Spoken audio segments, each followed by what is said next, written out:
Local 4 News starts now with a breaking news alert. Breaking news from Governor Whitmer, where she just announced an executive order. Stay home, stay safe. Now is the most crucial time for us to come together to protect ourselves and our families. We must work together to bend the curve. We must do more to curtail community spread so our health system has a fighting chance. Meantime, the Surgeon General issuing a stark warning on the national front. I want America to understand this week it's going to get bad. It means everyone needs to be taking the right steps right now, and that means stay at home. Now at noon, what you need to know to stop the spread. Stay at home is what you need to know. The coronavirus does top our news this noon. Thank you so much for joining us. We want to take a quick look at what's developing at this hour. First off, the Michigan Chief Medical Executive just confirmed 15 deaths here in the state of Michigan due to the coronavirus. And there are currently more than 1,200 cases across our state, including even the Upper Peninsula.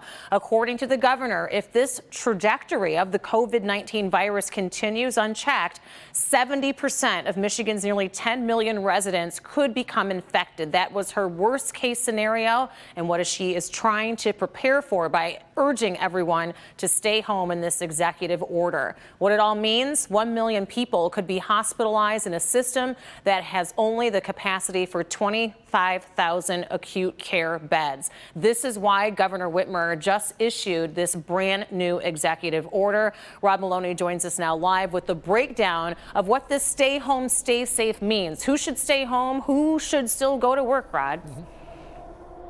Yeah, hi. You know, there's precious little traffic out here. We're in downtown Detroit right now. A few cars in the road, but that is about to change because the governor's essentially telling everybody who isn't an essential employee to be home. So let's take a look at how all of this works. No. Pretty much everywhere, and you're supposed to stay at home unless part of critical infrastructure or workforce. Now, if you want to engage in outdoor activity, you can. She said, but you still need to remain 6 feet from people outside the individual's household. Now let's talk about the exemptions, who it is that is allowed to be out. Workers necessary to sustain or protect life, healthcare and public safety, law enforcement and public safety, grocery store employees, food and agriculture workers, energy workers, water and wastewater, transportation and logistics, public works, communications and information technology, including news media and other community-based government operations and essential functions. Now let's hear from the governor more about what it is that she had to say at 11 o'clock when she made this announcement.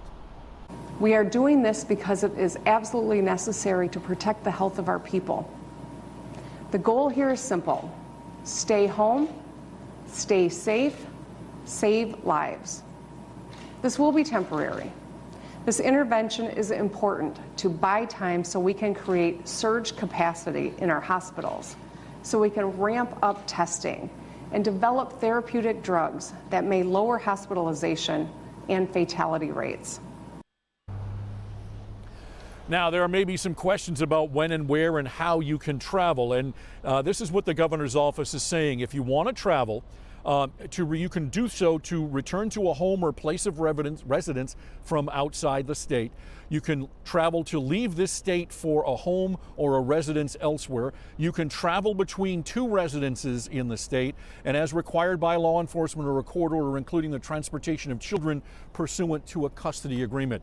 There is a lot of information in all of this, and you may have questions that we may not be able to get to right now, but we're going to make sure we link to the governor's order on clickondetroit.com. And in the meantime, we're here in downtown Detroit by the Spirit of Detroit because at 12:30, Mayor Duggan is going to be holding his news conference talking about how this stay-at-home order operates in the city. We'll bring that to you live. We'll stream it on clickondetroit.com.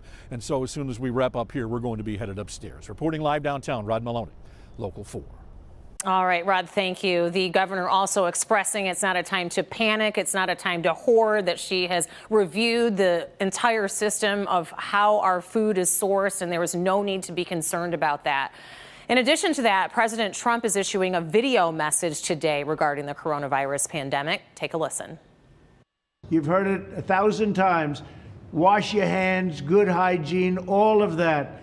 But social distancing, keep away. It's going to have no place to go. And I just want to thank you as president. I want to thank you for the incredible job you're all doing. There's spirit in our country like never before. We've pulled together as a unit.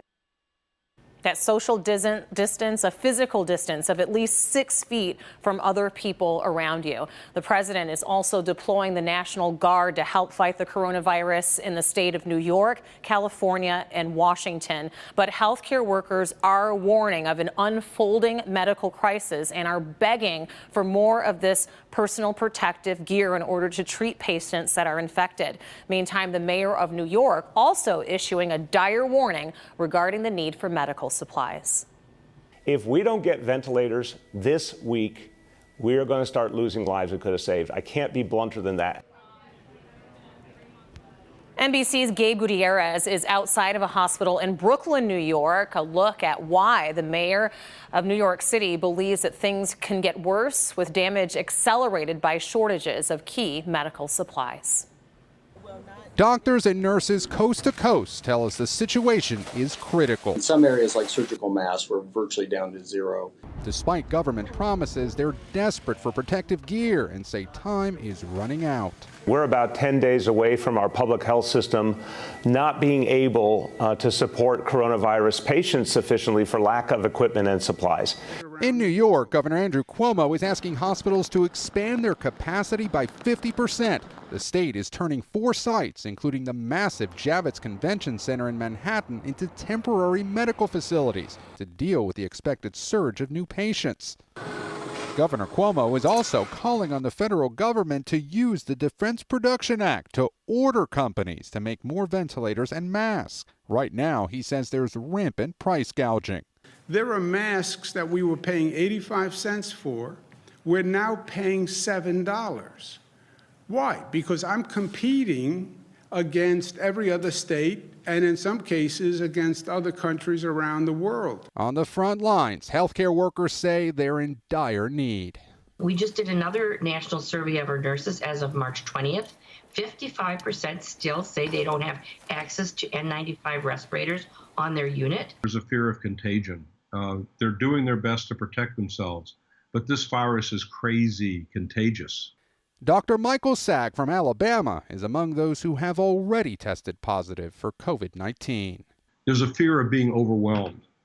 Everyone's trying to do the right thing, but if we don't get control of this quickly, like in the next 2 to 3, 4 weeks, our hospital systems will be overwhelmed and our healthcare workers will be burning the candle at both ends. President Trump says his preference is to not use the Defense Production Act because private companies are stepping up instead. The concept of nationalizing our business is not a good concept. GM, Ford, and Tesla are offering to help make ventilators. Apple CEO Tim Cook says the company is donating millions of masks, while Hanes says it's retrofitting some of its facilities to make them. 3M Corporation also says it's ramping up the production of masks here in New York. Governor Cuomo says we could need more than 30,000 ICU beds, and right now, there's only about 3,000. Gabe Gutierrez, NBC News, New York. And Governor Whitmer spoke about that dire need for all of those medical supplies here as well. She says that a lot of Michiganders are coming together, a lot of companies and businesses and organizations to try and secure those needs, something she says her team is working 24/7 on to make sure that Michigan's healthcare workers are protected. Meantime, the local hospitals that are preparing for this surge of more coronavirus patients are accepting donations of medical supplies to help them manage the crisis. Michigan Medicine, Beaumont Health, and Henry Ford Health Systems are welcoming donations from individuals and other health providers. The items that are needed: the protective face masks, respirators, eye protection, including goggles and face shields, gowns, gloves, hand sanitizers. Information about drop-off sites for those supplies you can find on clickondetroit.com. The stock market, it continues to downward trend as investors appear to be waiting for Congress to agree on this relief package. Here is a live look right now of the current status of the Dow Jones Industrial Average, where prices have been down all day. Market analysts say the losses today reflect an uncertainty about what kind of action Congress will take. An expected $1 trillion stimulus measure to provide financial assistance to individuals and businesses is right now stuck in the Senate. Today's losses might be even deeper, but they have been offset by a pledge by the Federal Reserve to buy more government debt and offer loans to small businesses and local governments. Meantime, clickondetroit.com is packed full of important information for you and your family to stay safe and informed throughout this crisis, including details on special shopping hours for seniors, first responders, and others at stores like Kroger and Meijer. Plus, Help Me Hank has a page of information for you as well on how to file for unemployment should you need help, and also much more detail on Governor Whitmer's new executive order to stay home.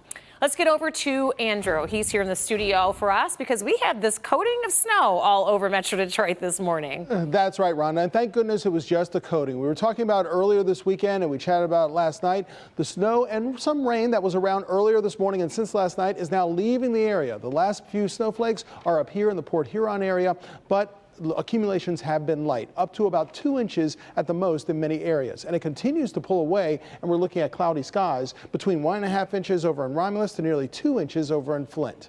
More on this afternoon's forecast and the week's forecast straight ahead. All right, Andrew, thank you. Still to come, global leaders are begging the public to stay home as well as the number of coronavirus confirmed cases around the world has surpassed 350,000.